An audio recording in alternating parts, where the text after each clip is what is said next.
कांग्रेस के चार धुरंधर 2029 के लिए कांग्रेस की सियासत के लिए जमीन तैयार कर रहे हैं। दोस्तों, अब से चंद दिन पहले मैंने एक खबर बनाई थी और खबर थी झारखंड कांग्रेस के चार धुरंधरों की। मैंने उस वीडियो में जोगेंद्र साव, केएन त्रिपाठी, राधा कृष्ण किशोर और बंधु तिर्की का जिक्र किया था और मैंने यह बतलाने की कोशिश की थी कि कांग्रेस के चार धुरंधर 2029 के लिए कांग्रेस की सियासत के लिए जमीन तैयार कर रहे हैं या इनके कंधों पर सियासी जमीन तैयार करने की जिम्मेवारी सौंपी गई है। इनके कंधों पर यह जिम्मेवारी सौंपी गई है कि कांग्रेस 2029 में सत्ता का कितना नजदीक जाए या कितनी बड़ी पार्टी बनकर उभरे और सत्ता में उसकी भागीदारी कितनी अधिक बढ़े। आज बड़कागांव में कांग्रेस के वही दो धुरंधर एक साथ देखे जा रहे हैं। आप देख सकते हैं वीडियो में जोगेंद्र साव है, राधा कृष्ण किशोर है, के राजू भी हैं, प्रभारी के राजू। लेकिन मैं चर्चा इसलिए कर रहा हूं राधा कृष्ण किशोर की और जोगेंद्र साव की। ये दोनों के बयान को याद कीजिए। जोगेंद्र साव और अंबा प्रसाद सीधे सीधे कानून व्यवस्था के सवाल पर झारखंड के डीजीपी को निशाने पर ले रहे थे। अंबा प्रसाद ने तो डीजीपी को तदाशा मिश्रा को हताशा मिश्रा भी कहा था और दूसरी तरफ राधा कृष्ण किशोर अभी चंद दिन पहले ही जमशेदपुर की घटना पर कानून व्यवस्था का सवाल खड़ा कर चुके। उन्होंने अपना बॉडीगार्ड को वापस किया है और सुरक्षा वापस की है और यह कहते हुए की है कि उनके पास पर्याप्त गाड़ी नहीं है और कहीं ना कहीं डीजीपी की भूमिका पर भी सवाल खड़ा किया है जमशेदपुर की घटना को लेकर के। तो कानून व्यवस्था पर सवाल खड़ा करने वाले, डीजीपी पर सवाल खड़ा करने वाले आज दोनों चेहरे एक साथ हैं और उनके साथ हैं कांग्रेस प्रभारी के राजू। अब इसके मायने क्या है? वो जोगेंद्र साव जो आज से 5 महीना पहले, 6 महीना पहले हेमंत सरकार कि उस प्रतिबद्धता पर सवाल खड़ा कर रहे थे कि आप जल, जंगल और जमीन के नारे पर आए हैं, लेकिन विस्थापितों की आवाज नहीं सुनी जा रही, रैयतों को उचित मुआवजा नहीं दिया जा रहा है। और यही नारा तो जोगेंद्र साव पूरे जोर से लगा रहे थे और तब कांग्रेस ने उन्हें पार्टी से किनारा कर लिया था, निष्कासित कर दिया था। लेकिन 3 महीने के अंदर अंदर कांग्रेस को यह समझ बनी कि यदि 2029 में कांग्रेस को एक बड़ी भूमिका का निर्वाह करना है तो जोगेंद्र साव की अपनी भूमिका होगी।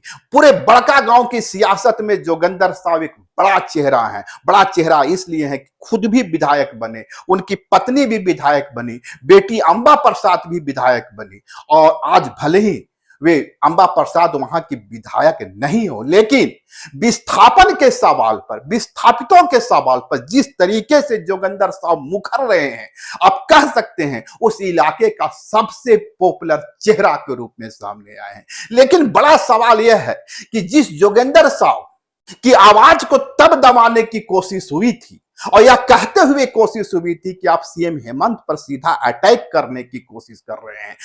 सुबह झारखंड में गठबंधन की सरकार चल रही है, आप उस गठबंधन की सरकार पर सवाल खड़ा कर रहे हैं और आज के राजू भी उसी बड़कागांव में है। तो क्या कांग्रेस की रणनीति बदल गई? और क्या जिसका मैंने इशारा किया था कि जोगेंद्र साव के कंधों पर 2029 का समीकरण साधने की जिम्मेवारी होगी और ये जो चार धुरंधर हैं, कांग्रेस कितनी बड़ी पार्टी के रूप में 2029 में उभरेगी, उसकी भूमिका तैयार करेंगे। तो क्या उस बात की पुष्टि हो गई? आप इसका आकलन कर सकते हैं। लेकिन मौजूदा हालात यह है कि बड़कागांव में के राजू उपस्थित हैं, बड़कागांव में राधा कृष्ण उपस्थित हैं। वे राधा कृष्ण जिन्होंने अपने ही सरकार पर सवाल खड़ा किया है, अपने कानून व्यवस्था पर सवाल खड़ा किया है, डीजीपी की भूमिका पर सवाल खड़ा किया है और वे बड़कागांव में के प्रभारी पहले ही कह चुके हैं कि झारखंड में खदान की लूट होती है और अधिकारी इसकी लूट करते रहे हैं। तो के राजू भी उसी रास्ते चलते हुए नजर आ रहे हैं। राधा कृष्ण किशोर भी वही बात कर रहे हैं और जोगेंद्र साहब भी वही बात कर रहे हैं। तो एक टिकड़ी बनती हुई नजर आ रही है। और आज आज हालत यह है कि उस इलाके के जितने विस्थापित परिवार हैं वे वहां पहुंचे हैं, के राजू से, राधा कृष्ण किशोर से उस जन संवाद में अपनी समस्याओं को रख रहे हैं। करीबन करीबन 53-54 गांव के विस्थापित वहां पहुंचे हैं। और इसमें दो तरह के विस्थापित है, कि एनटीपीसी के विस्थापित और दूसरा परियोजना डैम के विस्थापित। यानी डैम के विस्थापित और एनटीपीसी के विस्थापित दोनों को एक साथ ला करके जोगेंद्र साहब ने तक कम से कम यह साबित कर दिया है कि जो 3 महीने पहले 4 महीने पहले जिसकी लड़ाई उन्होंने लड़ी थी, और या जो पहले से भी लड़ रहे हैं, वह वाजिब लड़ाई थी। और इसी जन संवाद से जनता के मुद्दे उठाने से कांग्रेस की वापसी हो सकती है। कांग्रेस को यदि सत्ता में आना है और झारखंड में एक बड़ी पार्टी के रूप में अपनी भूमिका का निर्वाह करना है, तो उसे जनता के मुद्दों से जुड़ना होगा। और जो रास्ता जोगेंद्र साहब का है। फिलहाल आप देख सकते हैं विजुअल में कि पूरी भीड़ लगी हुई है, के राजू लोगों को संबोधित कर रहे हैं, राधा कृष्ण लोगों की शिकायत सुन रहे हैं। लेकिन एक बात साफ हो गई, जोगेंद्र साहब खिलाड़ी बनकर निकले, अंबा प्रसाद खिलाड़ी बनकर निकले। हमको पता चला जो कानून कांग्रेस पार्टी ने लाया, ये वो लैंड एक्विजिशन एक्ट 2013, वो कानून में लोगों को हक दिया, ये कॉम्पनसेशन के बारे में, रीसेटलमेंट रिहैबिलिटेशन के बारे में हक दिया। वो हक पूरा तरीके से उनको लागू करना, इसमें हम विस्थापित लोगों के साथ गवर्नमेंट को रिक्वेस्ट करेंगे, गवर्नमेंट को हम बताएंगे ये लोगों का प्रॉब्लम। और हमारा फाइनेंस मिनिस्टर भी ये कहा, ये इश्यूज कैबिनेट में लेके, और ये भी कहा हमारा हेमंत सोरेन गवर्नमेंट डेफिनेटली लोगों को न्याय करेंगे, हम लोगों के साथ ये इश्यू सॉल्व करने के लिए हम खड़ा हुआ। कांग्रेस पार्टी के नेतृत्व में जो हमारे राष्ट्रीय अध्यक्ष हैं मल्लिकार्जुन खड़गे जी, और लोकसभा में प्रतिपक्ष के नेता आदरणीय राहुल गांधी जी, उनके निर्देश पर, उनके डायरेक्शन पर कांग्रेस पार्टी की जो संवेदनशीलता है कि गरीबों के साथ कोई अन्याय नहीं हो, हम उसी उद्देश्य के साथ यहाँ आए हैं। हमारे यहाँ आने का कोई राजनीतिक उद्देश्य नहीं है, इसलिए कि मैंने देखा है 45 साल कांग्रेस की राजनीति में रहते हुए कि कांग्रेस पार्टी की सोच है कि जो समाज के सबसे कमजोर वर्ग है, जिनकी आवाज प्रशासन तक और सरकार तक नहीं पहुंचती है, कांग्रेस पार्टी ऐसे विषयों को लेकर काफी संवेदनशील होती है। मैं आपको बताऊं कि ये जो प्रॉब्लम है, विस्थापन की समस्या, जब झारखंड राज्य अलग बना था तो विरासत में ये समस्या झारखंड राज्य को प्राप्त हुआ था। मेरी व्यक्तिगत अवधारणा है कि झारखंड में उग्रवाद की समस्या से बड़ी समस्या विस्थापन की समस्या मैं मानता हूं,